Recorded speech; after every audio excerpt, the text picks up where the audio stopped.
और बड़ा सवाल ये कि आखिर कन्हैया को कब मिलेगा न्याय। लेकिन ये पूरा मामला क्या है, चलिए ग्राफिक्स के माध्यम से आपको दिखा देते हैं क्या ये पूरा प्रकरण है। कन्हैया हत्याकांड आखिर है क्या। कन्हैया लाल की हत्या जो है 28 जून 2022 को कर दी गई थी। इसके अलावा मोहम्मद रियाज और गौस मोहम्मद ने हत्या की थी, आरोप इन पर लगा। कन्हैया लाल की गला रेत कर हत्या हुई थी, ये भी जानकारी मिली। इस मामले को लेकर के कई लोगों को आरोपी भी बनाया गया, 2 आरोपियों को गिरफ्तार भी किया गया इस पूरे प्रकरण में। और वही दोनों को हाईकोर्ट से बेल भी मिल गई, राजस्थान हाईकोर्ट की तरफ से बेल मिली थी, जिसी के खिलाफ यहाँ पर कन्हैया लाल के बेटे ने सुप्रीम कोर्ट में याचिका दायर की। और इसको लेकर के जो सुप्रीम कोर्ट की तरफ से संजीदगी बरती जा रही है, इस पर जो सुप्रीम कोर्ट है वो गंभीर बताया जा रहा है। तो देखिए जिस तरीके से पूरा मामला है वो कहीं ना कहीं बता रहा है, ये दर्शा रहा है कि सुप्रीम कोर्ट इस मामले को लेकर के बेहद गंभीर है। कन्हैया लाल को जरूर न्याय मिलेगा, ये कहा जा रहा है, उनके परिवार से ये कहा जा रहा है। इसके साथ साथ अगली खबर के लिए रुख करेंगे मोनिका का। बिल्कुल, अब आगे बढ़ते हैं, बात मिडिल ईस्ट की करते हैं, क्योंकि मिडिल ईस्ट में तनाव के बीच 57 मुस्लिम देशों के प्रतिनिधि एकत्रित हुए हैं और बैठक कर रहे हैं। हालांकि ये कोई पहली बार नहीं है जब इस तरह की कोई बैठक हुई हो, इससे पहले भी कई बैठकें हो चुकी हैं, लेकिन इजराइल के खिलाफ ना तो कोई खास रणनीति ये बना पाए, ना ही इसका कोई असर युद्ध पर देखने को मिला था।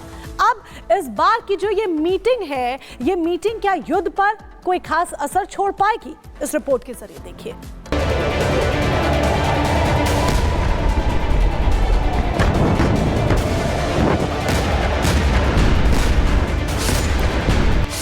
सऊदी अरब में बड़ा जुटान, इजराइल से निपटने का बना प्लान।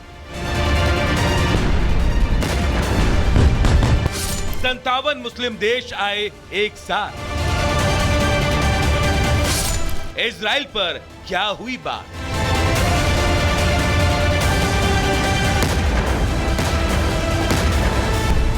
अक्टूबर 2023 के बाद जब गाजा ने इजराइल पर हवाई हमले किए और इससे सीधे तौर पर आम लोगों को बड़े नुकसान होने का दावा किया गया,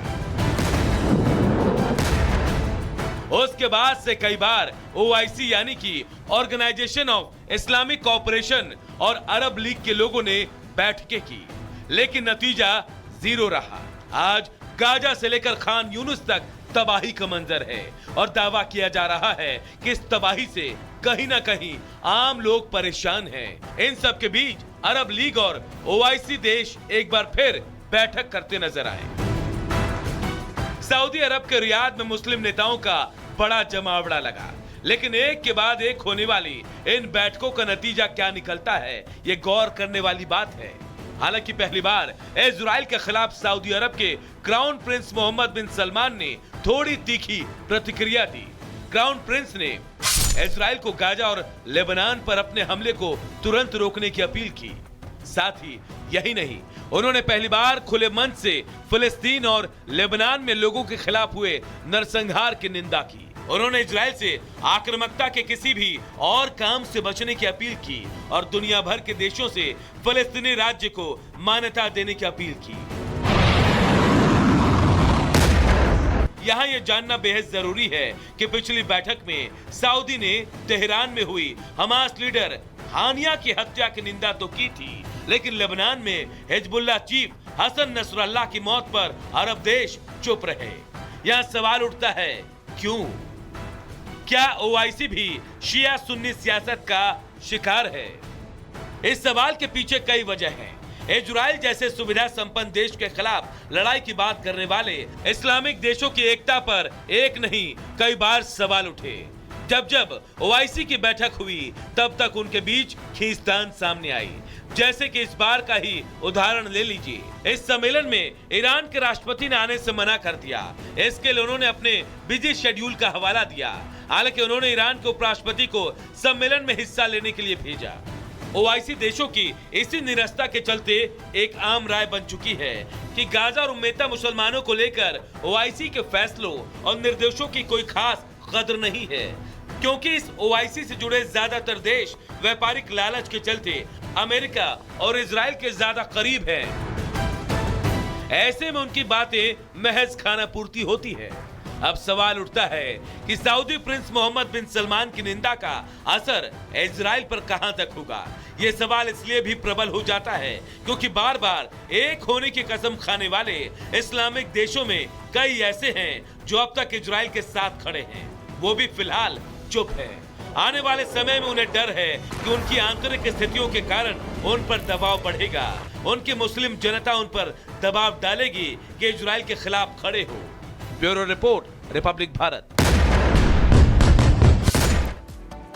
और चलिए बात अब बांग्लादेश की करते हैं, क्योंकि बांग्लादेश में एक बार फिर से विरोध प्रदर्शन शुरू हो गया है। और ऋतु, इस बार जो ये विरोध है वो शेख हसीना की पार्टी के कार्यकर्ता ही सड़कों पर कर रहे हैं। बिल्कुल मोनिका, और जिस तरीके से आपने कहा कि यहाँ पर शेख हसीना की पार्टी अवामी लीग की तरफ से ये जो कार्यकर्ता है ये सड़कों पर उतर आए हैं और अपनी मांगों को लेकर के यहाँ पर विरोध प्रदर्शन कर रहे हैं, लेकिन इसके बाद बड़ा सवाल ये कि क्या बांग्लादेश में एक बार फिर से तख्ता पलट होने वाला है या फिर तख्ता पलट पार्ट 2 होने वाला है। पूरी रिपोर्ट देखिए आप।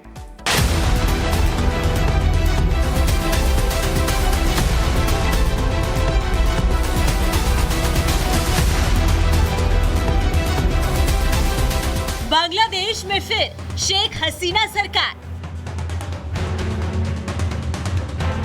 ट्रंप की जीत, हसीना की होगी घर वापसी।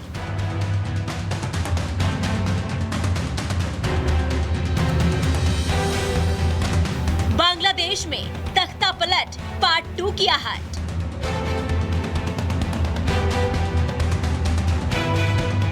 बीते 3 महीनों से अपने वतन, अपने घर से दूर बांग्लादेश के पूर्व पीएम और आवामी लीग की अध्यक्ष शेख हसीना इस वक्त भारत में शरण लिए हुए हैं, लेकिन अब उनके मुल्क वापस लौटने की अटकलें शुरू हो गई हैं। ऐसा हम नहीं कह रहे हैं, बल्कि रविवार को ढाका से आई तस्वीरें और अमेरिका में डोनाल्ड ट्रंप की धमाकेदार जीत के बाद चर्चा तेज होने लगी है। बांग्लादेश की राजधानी ढाका में 5 अगस्त के बाद पहली बार रविवार को हालात बदलते नजर आए। बीते 3 महीनों में ढाका में जो नहीं हुआ वो अब हो रहा है। आवामी लीग के कार्यकर्ता तख्ता पलट के बाद से हताश थे, निराश थे, उन पर हमले हो रहे थे, लेकिन कुछ कर पाने में असमर्थ थे। लेकिन अब शेख हसीना की पार्टी आवामी लीग ने मोर्चा खोल दिया है, अंतरिम सरकार के खिलाफ हल्ला बोल दिया है, जिसकी बानगी ढाका में रविवार को देखने को मिली। आवामी लीग के कार्यकर्ता अचानक खुलकर यूनुस सरकार के खिलाफ सड़कों पर उतर आए। हालांकि अंतरिम सरकार ने उन्हें चेतावनी दी, लेकिन वो नहीं माने और अब अंतर्राष्ट्रीय स्तर पर भी जंग छेड़ दी है। आईसीसी में केस दर्ज करा दिया है। मोहम्मद यूनुस सहित 63 लोगों के खिलाफ आईसीसी में मामला दायर किया गया। शेख हसीना के समर्थक अनवर रुज़मान चौधरी ने मामला दर्ज करवाया है। छात्र आंदोलन की आड़ में आवामी लीग और उससे जुड़ी हिंदू और दूसरे धर्मों के संगठन के लोगों के कत्ले आम का आरोप लगाया गया है। वहीं दूसरी ओर बांग्लादेश की अंतरिम सरकार भी सतर्क हो गई है और हसीना के खिलाफ फिर आक्रामक हो गई है। शेख हसीना की गिरफ्तारी और प्रत्यर्पण के लिए कोशिश तेज की गई है। यूनुस इंटरपोल से मदद लेंगे। ऐसा तब हो रहा है जब बीते रविवार को शेख हसीना की पार्टी ने ढाका में एक रैली करने की कोशिश की, लेकिन रैली को